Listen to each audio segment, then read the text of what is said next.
Don't forget to subscribe to the channel if you like the content. Thank you. A free people ought not only to be armed, but disciplined, to which end a uniform and well-digested plan is requisite, and their safety and interest require that they should promote such manufactories as tend to render them independent of others for essential, particularly military, supplies. In politics as in philosophy, my tenets are few and simple. The leading one of which, and indeed that which embraces most others, is to be honest and just ourselves, and to exact it from others, meddling as little as possible in their affairs where our own are not involved. If this maxim was generally adopted, wars would cease, and our swords would soon be converted into reap hooks, and our harvests be more peaceful, abundant, and happy. Human happiness and moral duty are inseparably connected. However political parties may now and then answer popular ends, they are likely in the course of time and things to become potent engines, by which cunning, ambitious, and unprincipled men will be enabled to subvert the power of the people, and to usurp for themselves the reins of government, destroying afterwards the very engines which have lifted them to unjust dominion. 99% of failures come from people who make excuses. I hope I shall possess firmness and virtue enough to maintain what I consider the most enviable of all titles, the character of an honest man. There is nothing which can better deserve our patronage than the promotion of science and literature. Knowledge is in every country the surest basis of public happiness. Guard against the impostures of pretended patriotism. Perseverance and spirit have done wonders in all ages. Associate yourself with men of good quality. If you esteem your own reputation, for 'tis better to be alone than in bad company. Let us therefore animate and encourage each other, and show the whole world that a freeman, contending for liberty on his own ground, is superior to any slavish mercenary on earth. Few men have virtue to withstand the highest bidder. A sensible woman can never be happy with a fool. Experience teaches us that it is much easier to prevent an enemy from posting themselves than it is to dislodge them after they have got possession. Happiness depends more upon the internal frame of a person's own mind than on the externals in the world. The harder the conflict, the greater the triumph. Worry is the interest paid by those who borrow trouble. The turning points of lives are not the great moments. The real crises are often concealed in occurrences so trivial in appearance that they pass unobserved. As mankind becomes more liberal, they will be more apt to allow that all those who conduct themselves as worthy members of the community are equally entitled to the protections of civil government. I hope ever to see America among the foremost nations of justice and liberality. If we desire to avoid insult, we must be able to repel it. If we desire to secure peace, one of the most powerful instruments of our rising prosperity, it must be known that we are at all times ready for war. I conceive a knowledge of books as the basis upon which other knowledge is to be built. Paper money has had the effect in your state that it will ever have, to ruin commerce, oppress the honest, and open the door to every species of fraud and injustice. To encourage literature and the arts is a duty which every good citizen owes to his country. Where are men of abilities? Why do they not come forth to save their country? Be courteous to all, but intimate with few, and let those be well tried before you give them your confidence.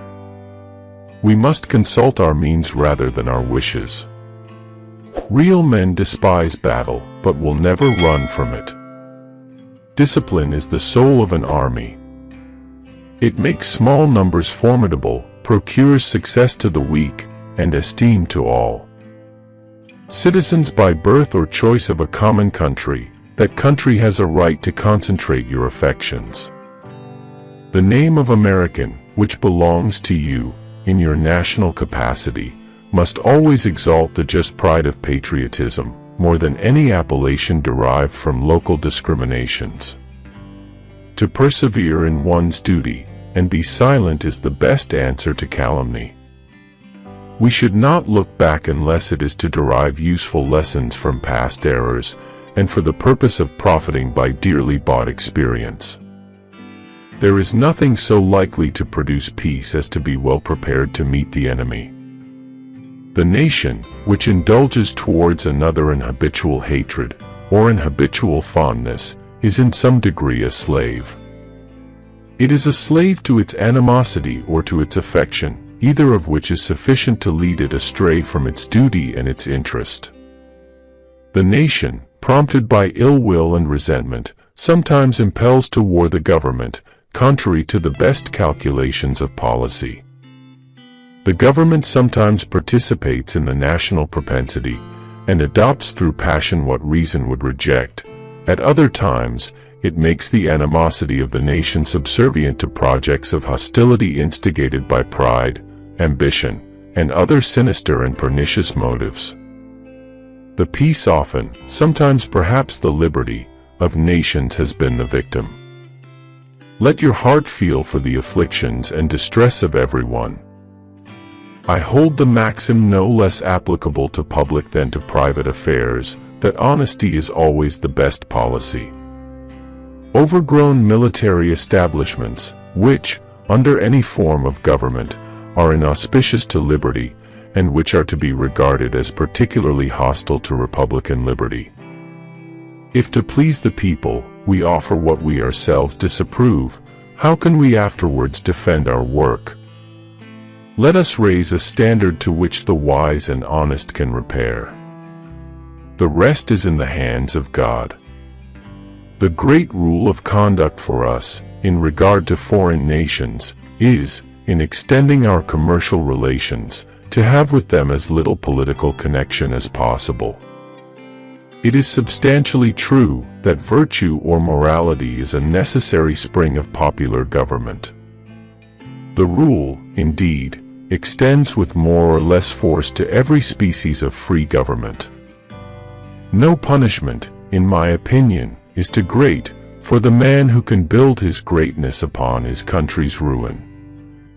Nothing is more essential than that permanent, inveterate antipathies against particular nations, and passionate attachments for others, should be excluded, and that, in place of them, just and amicable feelings towards all should be cultivated. Gentlemen, you will permit me to put on my spectacles, for I have grown not only gray, but almost blind in the service of my country.